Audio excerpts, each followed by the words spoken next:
नामावली का जब गान करते हैं तो शिल्पिल्ले बाई का स्मरण आता है उसमें। सुत बिस दियो पूज शिल्पिल्ले भक्ति रसीली पाई। देखो कितना विश्वास होता है भक्त को, कैसा वो श्रद्धावान होता है। एक राजकुमारी और दूसरी एक जमींदार की पुत्री, दोनों को मित्रता थी। एक दिन राजा के यहां भगवत प्रेमी महात्मा आए। वो संत सेवी राजा थे।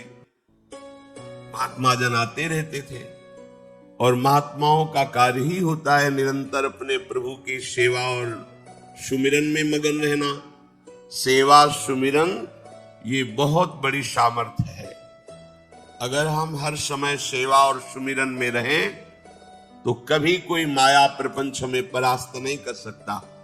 जहां हम सेवा सुमिरन से अलग हुए वहीं माया का प्रभाव पड़ता है।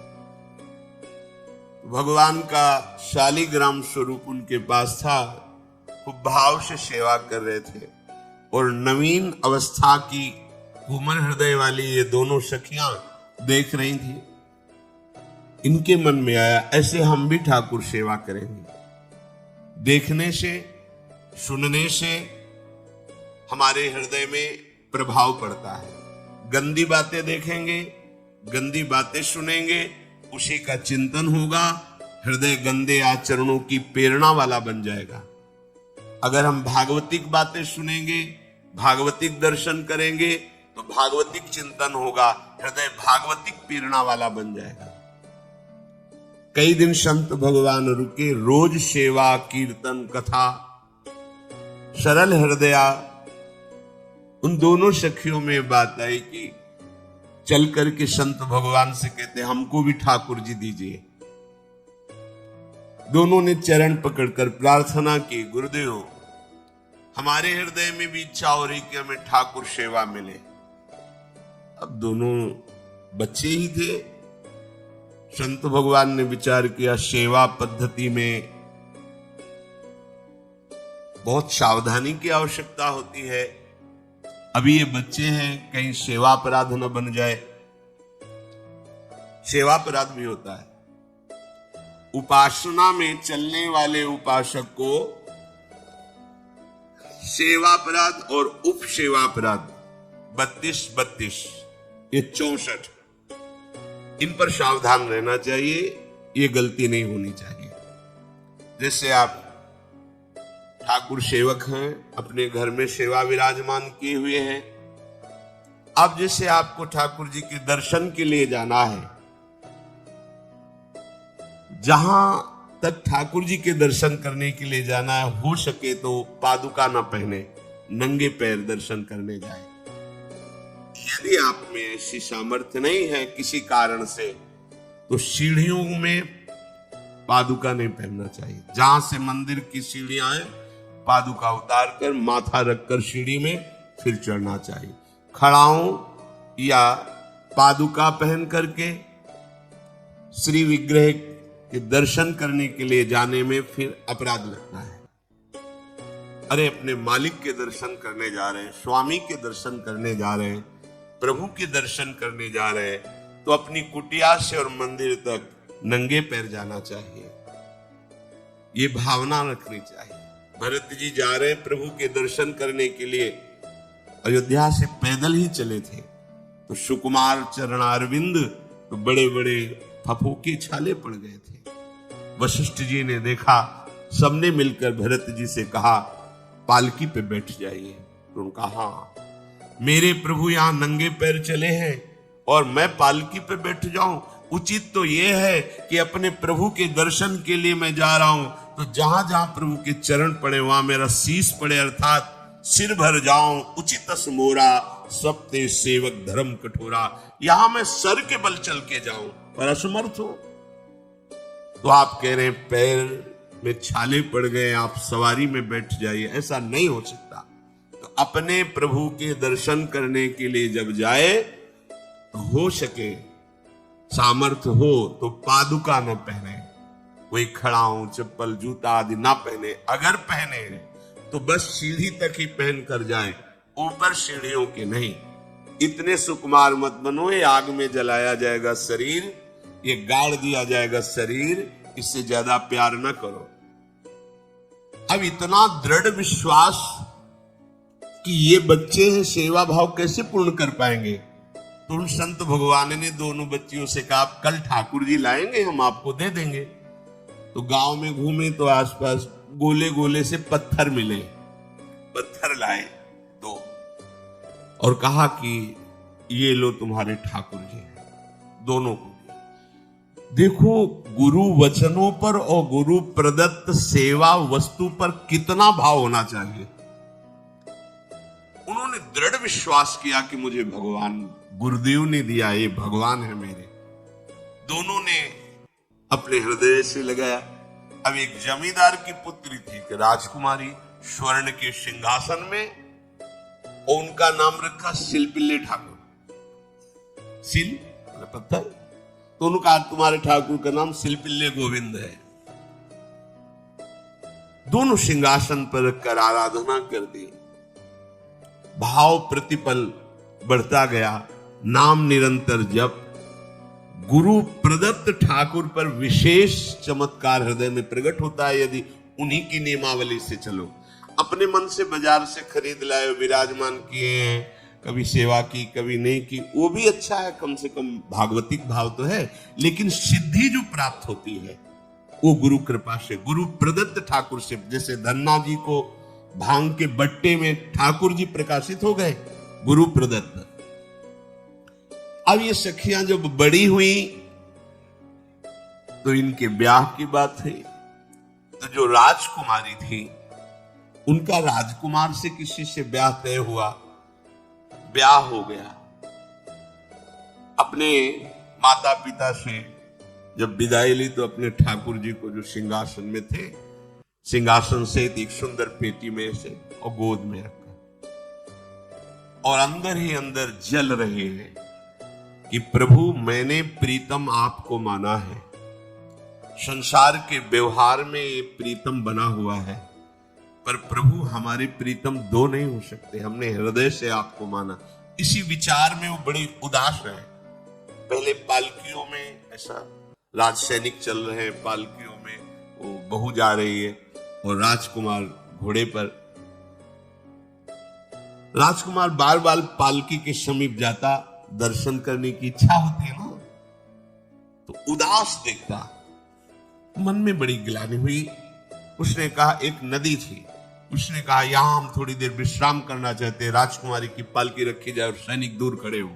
तो राजकुमार वैसे ही आज्ञा हुई। तो बात करना चाहते हैं, पर वो ना देखती है और ना बात करती है। और इतना सुंदर रूप, क्योंकि ब्रह्मचारिणी और भगवत आराधना। अब उसके हृदय में जलन हुई कि ऐसा क्या है जो हमसे बात नहीं कर रही। बस बार बार ऐसे पिटारी खोल के ऐसे ठाकुर जी को देखती। नाम जप और सेवा के प्रभाव से वो सिल नहीं रह गया था, वहां उसको सांवरे श्याम सुंदर की झांकी मिलती थी। जब अपने सिलपिल्ले ठाकुर जी को देखती तो ललित त्रिभंगी श्री लालजू महाराज श्याम सुंदर दिखाए, अत्यंत आसक्ति। गुरु प्रदत्त किसी भी शब्द में, किसी भी वस्तु में दिव्यता होती है, पर हमारी भावना होनी चाहिए। अरे बोले ये हम नहीं दे सकते, ये गुरु प्रदत्त है, नहीं हम प्राण दे सकते, लेकिन ये नहीं। जिसका गुरु वचन पर, गुरु प्रदत्त वस्तु पर, गुरु प्रदत्त ठाकुर पर दृढ़ निष्ठा हो गई, वही सिद्ध हो जाता है। अब उसने समझ लिया कि पिटारी में जो कुछ है यही हमारे और राजकुमारी के बीच में बाधा है। दो चार दासियों को बुलाया और कहा इनको बातों में उलझाओ, पिटारी पीछे हमें दो। और प्रवीण दासियां उनको विनोद भाषा में, हंसी मजाक में बात, लेकिन वो उदासीन। धीरे से गोद में पेटी थी, ले ली, हम लिए हुए हैं। अब बातचीत में सारा, और पेटी उनको दे दी। राजकुमार ने राजकुमारी से कहा यही पेटी तो हमारे आपके बीच में बात, फेंक दी नदी में।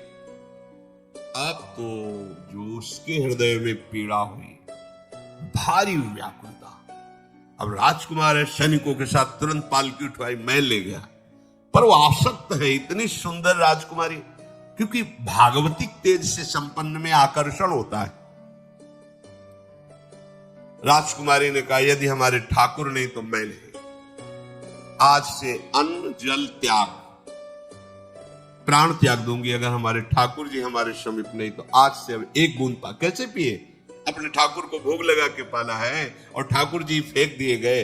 भारी व्याकुलता, जैसे मीरा जी कहते, दृश्य बिन दुख न लागे नहीं, न रात में नींद है न दिन में अन्न जल है। व्याकुलता, अब भयभीत हो गया राजकुमार। पूरा महल इस विषाद से हो गया कि अगर नवीन राजकुमारी प्राण त्याग देती है तो क्या होगा लोक समाज में, कि अभी नवीन राजकुमारी गई, ये लोग ऐसे निर्दयी हैं कि ऐसा व्यवहार किया कि उसने प्राण त्याग दिया। राजकुमार घुटने में आ गए, घुटने टेक कर राजकुमारी से कहा, मैं तुम्हें दुखी नहीं करना चाहता, पर मैं तुमको छोड़ भी नहीं सकता। अब हमें आप वो उपाय बताओ जिससे आप मुस्कुरा दो, आप प्रसन्न हो जाओ। तो उनका, हम अपने ठाकुर के बिना जीवित नहीं रह सकती। यदि आप हमें जीवित देखना चाहते तो हमारे ठाकुर जी ला के दो। ठाकुर जी को नदी में फेंक दिया था। पारिवारिक जनों के साथ राजकुमार उस नदी के तट पर गए और राजकुमारी से कहा, तुम्हें इतना प्रेम ठाकुर जी से, तो तुमसे ठाकुर जी कितना प्रेम करते हैं? अगर तुमसे ठाकुर जी प्रेम करते हैं तो मुझे प्रमाणित कर दो, तो मैं जीवन भर तुम्हारी आज्ञा में रहूंगा। अच्छा, तो तुम ये देखना चाहते हो कि ठाकुर जी हमसे कितना प्रेम करते हैं? हाथ फैलाया और आर्त भाव से पुकारा कि गोविंद, अब आपके बिना मैंने जीवित नहीं रहना। अंदर से जीव ही प्रार्थना की तो जल से सिंहासन सहित शिल्पिल्ले भगवान, जैसे कोई वायु के प्रवाह में आ रहा हो, ऐसे आए और छाती से चिपक गए। पूरा परिवार राजकुमार ये देख रहा था। हृदय से ठाकुर जीवन भर के लिए दासत्व स्वीकार कर लिया और कहा, जैसी आप आज्ञा करोगे। जैसे मीरा जी, जब राणा जी से ब्याह हुआ तो प्रथम मिलन की रात में मीरा जी ने कहा, सावधान, तुम हमारे पति नहीं हो, मेरा सुहाग गिरधर से है, श्याम सुंदर ही मेरे पति हैं। व्यवहार में तुम पति बने हो। यदि हमारी बात समझ पा रहे हो तो जीवन में कभी हमारा स्पर्श मत करना। ये जीवन केवल गिरधर के लिए, दूसरे के लिए नहीं। उतर गए शैया से और जैसे सेवक होता है, बोले, अहो भाग्य, मुझे ये सौभाग्य मिला कि इतनी महाभाग्यवती की सेवा करने का। एकांत में मैं सदैव तुम्हारे शिष्य की तरह बर्ताव करूंगा, पर समाज में तुम्हें बहू की तरह बर्ताव करना होगा, नहीं तो लोग जीने नहीं देंगे। समाज में पत्नी की तरह और एकांत में गुरु शिष्य के, तुम हमारी गुरु होगी और हमसे ऐसा ही बर्ताव राणा ने किया, ऐसा ही उस राजकुमार ने। हमारी भागवतिक निष्ठा ऐसी होनी चाहिए कि जो गुरु जी ने मंत्र दिया है, जो गुरु जी ने उपासना दी है, उसमें दृढ़ विश्वास होना चाहिए। हमारे अंदर किंचन मात्र फिसलाव नहीं होना चाहिए। और आ गए जो महामहिम सूत्र है, जब तक हमारा मन प्रभु में समर्पित ना हो जाए तब तक पाप होने की संभावना होती है। बड़े बड़ों से चूक हो जाती है। इसमें यह नहीं कहा जा सकता कि हम इतने वर्ष से साधन में लगे, हमसे चूक नहीं होगी, ये तो भूल जाना। बड़े बड़ों से चूक करवा देना माया का कार्य होता है, पर जिनका मन प्रभु को समर्पित हो गया है उनसे चूक नहीं हो सकती। इसलिए जो अगला सूत्र वर्णन किया कि जितने भी पापाचरण होते हैं वो सब मेरे से होते हैं, ऐसा उपासक दृढ़ निश्चय करे। ऐसा नहीं कि पापाचरण भगवान से, भगवान करा रहे हैं। जिन लोगों का एक प्रश्न होता है कि जब सब कुछ भगवान करा रहे हैं, भगवान की इच्छा के बिना पत्ता भी नहीं हिलता, तो जो हम पापाचरण, गलत आचरण, वो भी तो भगवान ही करा रहे हैं। इस विषय को समझना है। आज के समाज का जो मानसिक स्तर है, जब हम त्याग की बात करते हैं कि गंदे आचरण नहीं करने चाहिए, तो जो समझाया जाता है और जो समझ है आज की आधुनिक, वो ये समझ है, कुछ ऐसे जनों ने ये निर्धारित भी किया है कि बहुत भोग कर लेने पर फिर समाधि की प्राप्ति होती है। अगर ऐसा होता तो लाखों लोग समाधि को प्राप्त होते, लाखों लोग बिना साधना के। क्यों? बचपन से लेकर के पूरे जीवन तक भोग ही भोग रहे, सब समाधि में पहुंच जाते। प्रायः सबके दिमाग में बात बैठी है कि अगर हम भोग ले तो हम मन को समझा सकते हैं, लेकिन आप बात अनुभव की समझ लीजिए कि आप भोगने के लिए जो ही गए तो मन के गुलाम बन करके गया, वो कभी तुम्हें मुक्त होने का अवसर नहीं देगा। और आज तक किसी ने भी ऐसा नहीं कहा भोगने के बाद कि आज के बाद मैं प्रण करता हूं, मैंने जान लिया कि इसमें सुख नहीं है, आज के बाद कभी भोग नहीं भोगूंगा। कभी किसी ने नहीं कहा। सबको इस दलदल में गिरने के बाद सदगुरु या भगवान ने ही निकाला है, स्वयं आज तक कोई निकल नहीं पाया, कोई नहीं निकल पाया। ये ऐसा दलदल है। पर लोगों की भ्रांति रहती है कि ये जो मेरा मन जिन भोगों के लिए लालायित हो रहा है, उन भोगों को खूब भोगूं, फिर बाद में अनुभव जब हो जाएगा तब हम इनका त्याग करके फिर भजन मार्ग में चलेंगे। जो भजन मार्ग में चलते हैं उनके मन में भी लगा रहता है कि अगर एक बार भोग लूं तो मन को समझा तो सकता हूं। यह है आधुनिक सोच, यह है हमारे मानसिक सोच का स्तर। सब लोग देख लीजिए। अब भागवतिक सोच और शास्त्र सिद्धांत का जो मत है वो ये है, ये डंके की चोट से गाया गया है और इसी मार्ग में चल करके समाधि को प्राप्त हुए महापुरुष। एक भी कोई ऐसा समाधिस्थ महापुरुष बता दिया जाए विश्व में जिसने भोगों के भोगने के बाद समाधि को प्राप्त हुआ हो। जैसे हम भोजन कर लेते हैं तो लगता है कुछ नहीं, लेकिन 6 घंटे व्यतीत होते होते पर्चा बन जाएगा कि ये चीज फिर चाहिए खाने को। ऐसे ही कोई भोग भोगने के बाद कुछ क्षण के लिए उससे विरति हो जाती है, ठीक, लेकिन फिर कुछ मिनट होने के बाद फिर नई स्फुरना, नया संकल्प, नई क्रिया, नई भोग वासना सब हृदय में देख लो। इसके लिए किसी और से सलाह लेने की जरूरत नहीं। इसलिए ये जो संतों का मत है, शास्त्र का मत है कि भोगों के भोगने से भोग वासना दृढ़ होती है, कामना बढ़ती है, ना कि शांति मिलती है। लेकिन आधुनिकता में भोगों को भोगने से शांति मिलती है, ऐसी धारणा बनी हुई है और ये गलत है। और ये इतनी गलत हो जाती है कि हम हत्या करने लगते हैं, हिंसा करने लगते हैं, पूज्य जनों के साथ दुर्व्यवहार करने लगते हैं। आज तक भोगों में इति नहीं हुई। देवयानी जी भगवान शुक्राचार्य जी की पुत्री हैं। वो इतनी सुंदर हैं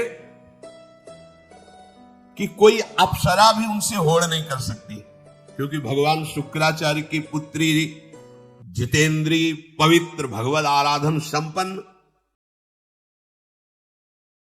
चिंता मत करो भगवान पर भरोसा बढ़ाने की प्रेरणा देने वाली कहानी। चिंता एक ऐसी भावना है जो हर इंसान के जीवन में कभी न कभी घर कर लेती है, चाहे वह पारिवारिक हो, आर्थिक, स्वास्थ्य संबंधी या भविष्य की अनिश्चितता से जुड़ी हो। लेकिन हर कठिन परिस्थिति में भगवान पर भरोसा रखना हमारी परेशानियों को हल करने का सबसे सशक्त माध्यम बन सकता है। यह कहानी आपको बताएगी कि कैसे भगवान पर विश्वास बढ़ाने से चिंताओं से निजात मिल सकती है। कहानी किसान और भगवान पर विश्वास। एक बार की बात है, एक छोटे से गांव में रामलाल नाम का किसान रहता था। वह बहुत मेहनती और ईमानदार था, लेकिन उसकी जिंदगी में संघर्ष कम नहीं थे। हर साल फसल की बुआई के बाद वह भगवान से प्रार्थना करता कि इस बार अच्छी बारिश हो ताकि उसकी मेहनत सफल हो सके। लेकिन कई बार या तो बारिश अधिक हो जाती या फिर बिल नहीं होती।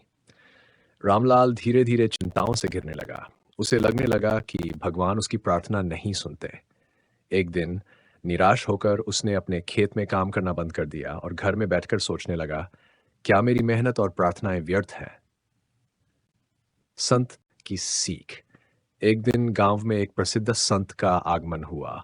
रामलाल उनकी ओर आकर्षित हुआ और अपनी समस्या उनके सामने रखी। संत ने मुस्कुराते हुए पूछा, क्या तुमने कभी सोचा है कि बारिश का समय और मात्रा तुम्हारे हाथ में क्यों नहीं है? रामलाल ने जवाब दिया, क्योंकि वह भगवान के हाथ में है। संत ने कहा, तुम्हें अपनी मेहनत पर ध्यान देना चाहिए और परिणाम भगवान पर छोड़ देना चाहिए। चिंता करने से समस्या हल नहीं होगी, बल्कि तुम्हारा भरोसा डगमगा जाएगा। संत ने एक और कहानी सुनाई। एक बार एक राजा ने अपने राज्य में अनाज की कमी के समय एक किसान को देखा। किसान बड़ी मेहनत से अपनी जमीन पर काम कर रहा था। राजा ने उससे पूछा, तुम इतनी मेहनत क्यों कर रहे हो जब तुम्हें पता है कि बारिश नहीं होगी? किसान ने जवाब दिया, मुझे बारिश होगी या नहीं इसकी चिंता नहीं है। मेरा काम है मेहनत करना। अगर बारिश होगी तो फसल लहलहाएगी और नहीं हुई तो भी मुझे संतोष रहेगा कि मैंने अपना कर्तव्य निभाया। यह है भगवान पर भरोसा। रामलाल की सोच में बदलाव। संत की बातें सुनकर रामलाल की सोच बदल गई। उसने समझ लिया कि चिंता करने से कुछ नहीं होगा। उसने अपनी मेहनत जारी रखी और भगवान पर भरोसा करना सीखा। उस साल बारिश भी समय पर हुई और रामलाल की फसल लहलहा उठी। वह बेहद खुश हुआ और संत को धन्यवाद देने गया। संत ने उसे याद दिलाया, यह भगवान का आशीर्वाद है, लेकिन तुम्हारा विश्वास और मेहनत भी इसकी वजह है। चिंता से निजात पाने के उपाय। इस कहानी से हमें यह समझने को मिलता है कि चिंता को दूर करने के लिए भगवान पर विश्वास और सकारात्मक सोच कितनी जरूरी है। नीचे कुछ उपाय दिए गए हैं जो आपको प्रेरित करेंगे। 1. प्रार्थना और ध्यान करें। भगवान के प्रति विश्वास बढ़ाने के लिए प्रार्थना और ध्यान करें। यह मन को शांत करता है और नकारात्मक विचारों को कम करता है। कर्तव्य निभाएं। मेहनत करना और अपना कर्तव्य निभाना आपका धर्म है। परिणाम की चिंता छोड़कर भगवान पर भरोसा रखें। सकारात्मक दृष्टिकोण अपनाएं। हर परिस्थिति में कुछ न कुछ अच्छा जरूर होता है। सकारात्मक दृष्टिकोण आपको आत्मविश्वास देता है। शॉर्ट, संतों की संगति करें। संत और ज्ञानी व्यक्तियों की संगति करें। उनकी शिक्षाएं आपको भगवान के करीब लाने में मदद करेंगी। मैं, स्वास्थ्य का ध्यान रखें। चिंता का असर आपके शरीर पर भी पड़ता है। नियमित व्यायाम और स्वस्थ जीवन शैली अपनाएं। 6. समय के महत्व को समझें। हर चीज समय पर होती है। भगवान पर भरोसा रखें कि वे आपके लिए सबसे अच्छा करेंगे।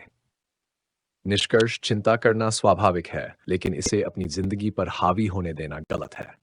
जब आप भगवान पर पूरा विश्वास रखते हैं और अपनी तरफ से हर संभव प्रयास करते हैं तो समस्याएं अपने आप सुलझने लगती हैं। रामलाल की कहानी हमें यह सिखाती है कि मेहनत और भगवान पर विश्वास से बड़ी चिंता का समाधान संभव है। तो अगली बार जब आपको चिंता सताए तो इसे अपने मन से निकाल दें और भगवान पर भरोसा करें। याद रखें, भगवान हमेशा आपके साथ है।